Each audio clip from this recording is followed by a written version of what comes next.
ഇനി ഇന്നത്തെ അറിയിപ്പുകൾ.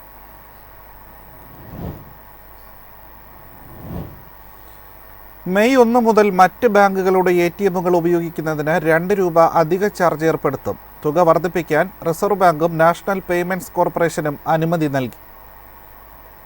ബാങ്കുകൾ തമ്മിൽ കൈമാറുന്ന ഇന്റർചേഞ്ച് ചാർജാണ് വർദ്ധിപ്പിക്കുന്നത്. സൗജന്യ പരിധിക്ക് ശേഷമുള്ള ഇടപാടുകൾക്ക് മാത്രമാണ് തുക. ബാങ്കുകൾ തമ്മിലുള്ള ഇടപാടാണെങ്കിലും ഇതിന്റെ ബാധ്യത ഉപയോക്താക്കളിലേക്ക് തന്നെ വരും. ATM ശൃംഖല കുറവുള്ള ചെറിയ ബാങ്കുകളെയാണ് ഇത് കാര്യമായി ബാധിക്കുക. പണം പിൻവലിക്കലടക്കമുള്ള ധന ഇടപാടുകൾക്കുള്ള നിരക്ക് 17 രൂപയിൽ നിന്ന് 19 രൂപയാക്കാനും ധന ഇതര ഇടപാടുകൾക്ക് 7 രൂപ എന്നത് 6 രൂപയാക്കാനുമാണ് തീരുമാനം. ഓരോ മാസവും സ്വന്തം ബാങ്കിന്റെ ATMകളിൽ നിന്ന് 5 സൗജന്യ ഇടപാടുകൾ നടത്താം. മെട്രോ നഗരങ്ങളിൽ മറ്റ് ബാങ്കുകളുടെ ATMകളിൽ നിന്ന് 3 സൗജന്യ ഇടപാടും മെട്രോ ഇതര കേന്ദ്രങ്ങളിൽ 5 സൗജന്യ ഇടപാടും നടത്താം. സൗജന്യ ഇടപാടുകൾക്ക് ശേഷമാണ് നിരക്ക് ഈടാക്കുക.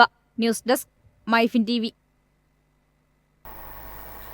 വായ്പാ തിരിച്ചടവ് മുടങ്ങിയ ഭിന്നശേഷിക്കാരുടെ പിഴപ്പലിശ പൂർണ്ണമായും ഒഴിവാക്കുമെന്ന് സംസ്ഥാന സർക്കാർ. ഇതിനു പുറമെ പലിശ തുകയിൽ 50% ഇളവ് അനുവദിച്ച് ഒറ്റത്തവണ തീർപ്പാക്കലിനും അനുമതി നൽകി. NDFDC പദ്ധതിയിൽ വായ്പയെടുത്തിട്ടുള്ള ഭിന്നശേഷിക്കാർക്കാണ് പിഴപ്പലിശ പൂർണ്ണമായും ഒഴിവാക്കുകയെന്ന് സാമൂഹ്യനീതി മന്ത്രി ഡോക്ടർ R. ബിന്ദു അറിയിച്ചു.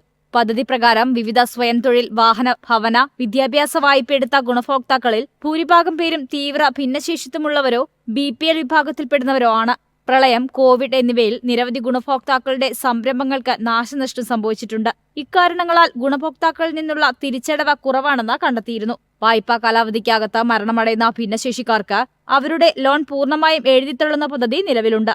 എന്നാൽ വായ്പാ കാലാവധിക്ക് ശേഷം മരണമടയുന്ന ഗുണഭോക്താക്കൾക്കും വായ്പാ കാലാവധി പൂർത്തിയായ ശേഷം ദീർഘകാലമായി പലിശ കുടിശ്ശികയായിരിക്കുന്ന ഗുണഭോക്താക്കൾക്കും ആനുകൂല്യം നൽകാൻ നിലവിൽ പദ്ധതികളില്ല. അതിനാലാണ് നടപടിയെന്ന് മന്ത്രി അറിയിച്ചു. News desk MyFin TV. March 29, 30, 31 തീയതികളിൽ എല്ലാ ആദായനികുതി ഓഫീസുകളും തുറന്ന് പ്രവർത്തിക്കും. സാമ്പത്തിക വർഷത്തിന്റെ അവസാന ദിവസമായതിനാലാണ് പ്രവൃത്തി ദിവസമാവുക. മാർച്ച് 30 ഞായറാഴ്ചയും 31 റംസാനുമാണെങ്കിലും സാമ്പത്തിക വർഷത്തിന്റെ അവസാന ദിവസമായതിനാൽ ഈ ദിവസങ്ങളിൽ ഓഫീസുകൾ പ്രവർത്തിക്കാൻ central board of direct taxes നിർദ്ദേശം നൽകി. ഈദുൽ ഫിത്തറായ മാർച്ച് 31 ബാങ്കുകളോട് തുറന്നു പ്രവർത്തിക്കാൻ റിസർവ് ബാങ്ക് ആവശ്യപ്പെട്ടിട്ടുണ്ട്. സർക്കാർ ഫണ്ടുകൾ കൈകാര്യം ചെയ്യുന്ന ബാങ്കുകൾ തുറക്കണമെന്ന കർശന നിർദ്ദേശമുണ്ട്. നികുതിദായകരുടെ സൗകര്യം കണക്കിലെടുത്താണ് ഈ നിർദ്ദേശം.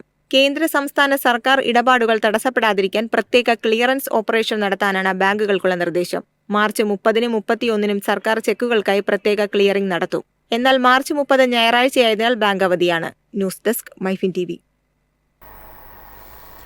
കേരള സർക്കാരിന്റെ ടൂറിസം വകുപ്പിന് കീഴിൽ ജോലി നേടാം. Housekeeping staff, food and beverage staff, cook, assistant cook, receptionist, kitchen മേറ്റി തസ്തികകളിലേക്ക് ഇപ്പോൾ നിയമനം നടത്തുന്നു. മിനിമം 10ാം ക്ലാസ് മുതൽ യോഗ്യതയുള്ളവർക്ക് അപേക്ഷിക്കാം. മൊത്തം 38 ഒഴിവുകളാണുള്ളത്. തപാൽ വഴി അപേക്ഷിക്കണം. അപേക്ഷിക്കാനുള്ള അവസാന തീയതി ഏപ്രിൽ 3 ആണ്. 18 മുതൽ 36 വരെ പ്രായമുള്ളവർക്കാണ് അപേക്ഷിക്കാൻ ആവുക.